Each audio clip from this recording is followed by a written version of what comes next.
So I had this video come across my feed. Don't put that thing on. It's about our man, you're in a public place. News is just going to take a beautiful picture of this and paint us all as, you know, like we're pro-humanity, anti-genocide, pro-humanity. All right, but it's the wrong. You're at the wrong event, dude. I don't think so. I'm sorry. Why do you think this is the wrong message here? Because this is no kings. This is about the United States. This is about our democracy. Don't put that thing on. It's about our man, democracy. you're in a public place. Okay, don't put You're in that a on. public I'm place. just saying. If you don't want to talk, tell me. But you just went up and yelled at him. Whoa. And by the way, I just want to say that the bombs haven't stopped. I just watched 11 people get massacred this morning, and Israel has violated the ceasefire dozens of times, as we knew they would. So that's also why we're out here. Why was that woman so hostile to you? I don't know. I actually don't know. I'm just out here for humanity, for Palestinians who are still being genocided, still occupied. There's still apartheid. So yeah, I watched the No Kings protest, the helicopter view, and I saw every so often there'd be an American flag, right? But a little bit interspersed into the group, I saw a few Palestinian flags and keffiyehs being worn, and a few Israeli flags as well. And, you know, I didn't expect the No Kings protests to become a microcosm of global division. But there it was. People who all came to reject concentrated power, to stand against hierarchy, to, you know, to protest. They all suddenly split into camps over the Israel-Palestine question.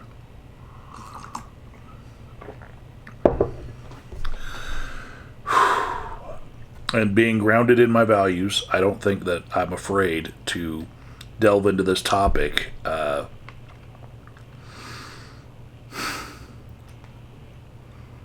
felt like this was kind of a mirror, this video coming across my feed, and it was like watching liberation eat itself. And that's what I want to talk about. Not to take a side between Zionists and pro-Palestinian protesters, but to talk about what happens when movements against domination start reproducing domination inside of themselves. I've seen this happen firsthand. You guys know that I have an entire channel with hundreds of videos of the Occupy protests. You know, I learned a lot while I was doing that. So, just setting the lens here. From my liberatory lens, movements like No Kings exist to dismantle all hierarchies of control. There are movements like No Kings and No Tyrants and whatnot in other countries as well. In America, it's the No Kings, right? But these hierarchies of control are capitalism, they are patriarchy, they are imperialism, racial supremacy, and religious nationalism. All of that stuff, this movement is against, right? Certain people in the movement might not agree to all of the tenets as I just stated them, because maybe they haven't thought out things the same way I have.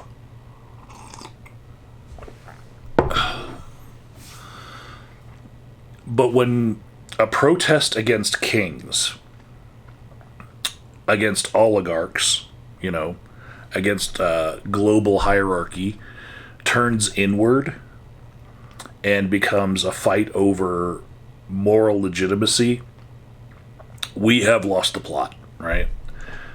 We start defending purity instead of justice.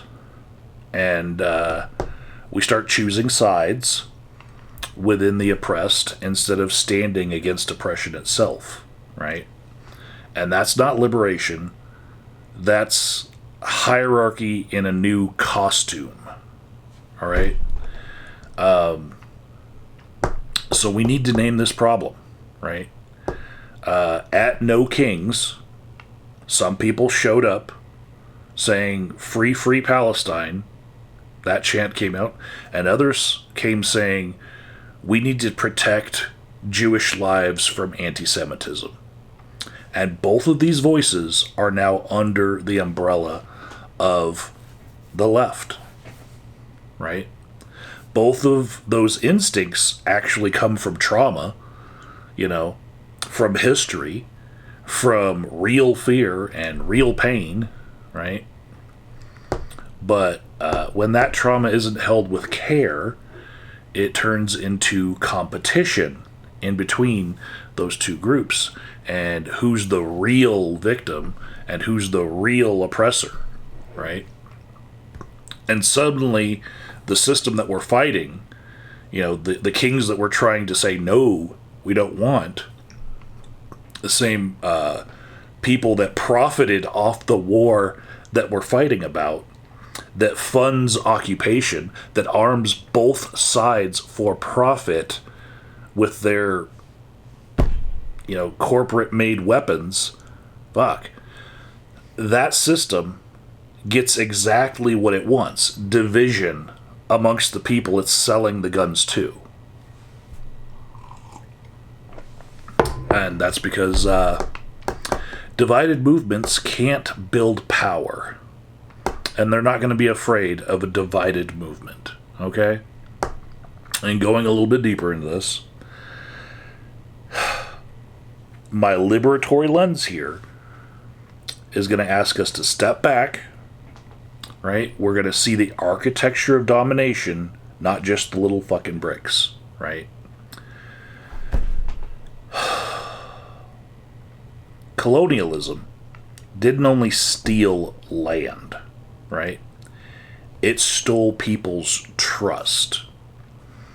It made solidarity with others look dangerous, right? And the imperial machine has always known how to pit communities against each other. Jews against Arabs. Workers against migrants. Civilian, citizens against refugees. Liberation has no borders, okay? We're not looking at this as we want no kings just for our own American interests here, right? When one people's safety depends on another people's suffering, that's not safety. That's just another hierarchy that you're hiding behind, okay? And how we're going to reconcile this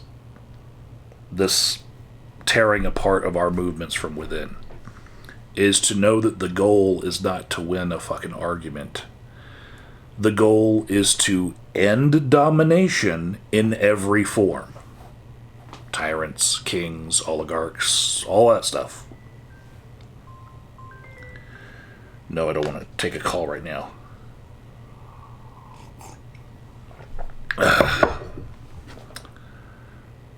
Next, we got to practice radical empathy with boundaries, all right?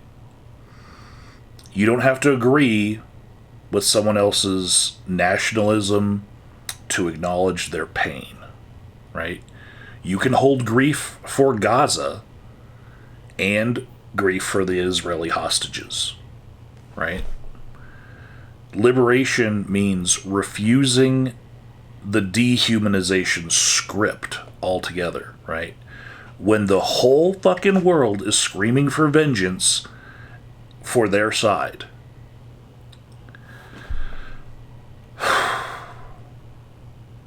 There are already groups that are modeling this sort of solidarity that I'm talking about, okay? Groups like If Not Now, Jewish Voice for Peace, Combatants for Peace, Go look at them. What I'm saying is not new here, right? Groups like that show what it looks like to resist the narrative of either or, okay? They're saying our liberation is bound up together, or it's not fucking liberation at all. It's just another fucking hierarchy, okay? So when we say, like, no kings, we're not just talking about monarchs. We're not just talking about Trump. We're talking about any system that claims the right to dominate others militarily or economically or even spiritually. All right? That only works if we live it within our movements. And if we have episodes like this that are coming across my feed, whew, we are really losing the plot. If we start deciding who's pure enough to be in the circle, we've built a new throne right in the middle of our fucking protest. A new hierarchy. And we don't need more kings in the middle of a protest that says no kings, right? We need a community strong enough to hold disagreement without collapsing into enemies right there on the fucking street, right? Right in the middle of the fucking protest. We need a left that can hold pain without turning it into punishment, punishing others. Because the future of liberation, the real no king's future, it isn't going to be built by people who agree on everything, right? It's going to be built by people who refuse to let differences within the group become more domination.